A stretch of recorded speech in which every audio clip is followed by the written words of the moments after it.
The sun had barely risen over the wide, golden plains of the frontier when the drums of the Arapaho tribe thundered across the valley.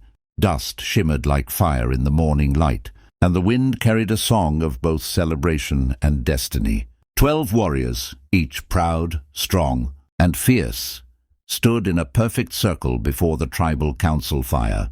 They were there for one purpose: to win the hand of Ayana, the chief's only daughter, known across the lands as the Star of the Plains.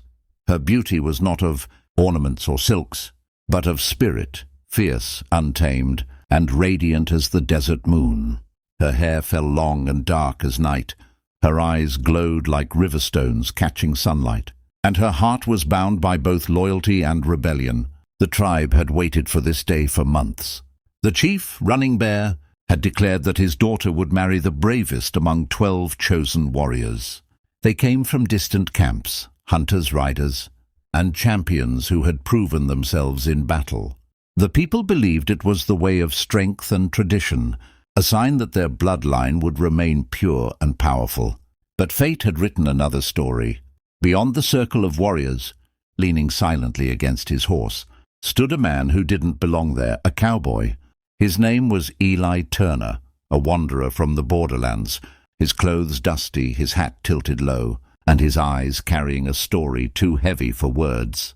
He had come to the village not for love, not for glory, but seeking a trade, a place to sell his horses and move on. Yet when he saw Ayana for the first time, standing before the council fire with the morning light kissing her skin, something shifted deep in his chest. The whispers began. The stranger watches her. He should not be here. He is not one of us. Eli didn't care for their stares. He had seen enough of life to know that some things are beyond rules, beyond blood. Still, he stood quietly, respectful, as the chief's voice rose like thunder. Today, 12 brave men shall prove their worth through the 3 trials of strength, of spirit, and of wisdom. The one who triumphs shall take my daughter's hand and join our people as family.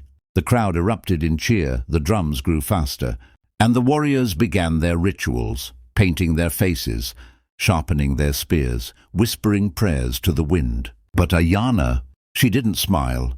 She looked across the field, past the warriors, and found Eli's gaze.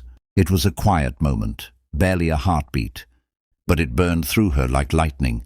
She remembered him from days before, the stranger who had helped a wounded boy by the river. Eli had found her younger brother, Little Hawk, injured after falling from his pony. Without hesitation, Eli had carried the boy across 2 miles of rugged terrain to the village, asking for no reward. That act alone had spoken more than any words or vows could. Now, as the competitions began, Eli turned to leave. This wasn't his place, but Ayana's eyes followed him, and something inside her whispered, "Don't let him go."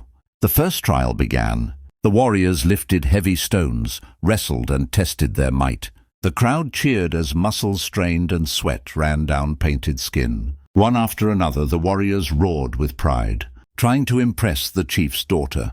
Yet Ayana's eyes were elsewhere, glancing again and again toward the horizon, where the cowboy's figure faded into the dust. Her father noticed. "Daughter," he said sternly, "you will watch your suitors with honor." She nodded, but her heart was wild. Her thoughts were not of the strongest man, but of the quiet one, the man who never asked to compete, who had done good without glory. As the sun reached its peak, the second trial began, the trial of spirit. The warriors were to face their fears, crossing the sacred canyon alone, bringing back an eagle's feather as proof of courage. The canyon was no place for the faint-hearted. It was said to hold the spirits of fallen warriors, their cries echoing in the wind. One by one the warriors rode off. Hours passed. The sun bled red into the horizon. Some returned victorious, feathers in hand, others wounded or shaken.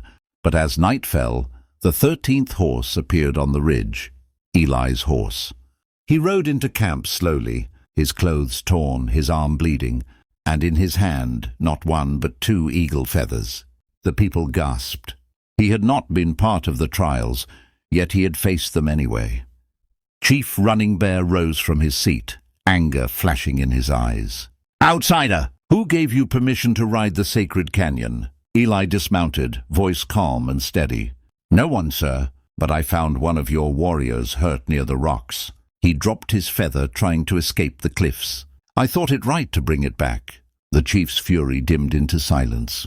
Even the wind seemed to pause. The wounded warrior confirmed Eli's words, nodding weakly. For a long moment the fire crackled between them. Then the chief said, "You have done a noble thing, Cowboy. But this is not your fight. You have no place among our sons." Eli tipped his hat. "I understand, Chief. I meant no disrespect." He turned to leave again, but this time Ayana's voice broke through the crowd. "Wait." Every head turned. The chief's daughter stepped forward, her heart pounding. He faced the canyon without being asked. He carried courage not for himself, but for another. "Is that not the true spirit of a warrior?" The tribe murmured. The chief's eyes hardened. "Ayana, you speak against tradition." She lifted her chin. "Then maybe tradition has forgotten the meaning of honor." Eli's jaw tightened. He didn't want to cause trouble, yet something about her courage drew him in like a storm. That night the fire burned low and the drums quieted. The third and final trial would come with the dawn. Ayana sat alone outside her tent, the stars glimmering above like scattered hope. When Eli passed by, she called softly, "Cowboy." He stopped, hesitant. "Why did you really ride the canyon?" she asked. He looked up at the sky, his voice distant. "Because I've lost too many people I couldn't save." "That boy, your brother, he reminded me of someone I failed once." Ayana's heart softened. "You are not like other men here. You don't fight to prove. You fight to protect." Eli gave a faint smile. "Maybe, but I still don't belong in your world." "You belong where your heart leads," she whispered. "And mine. It leads toward you."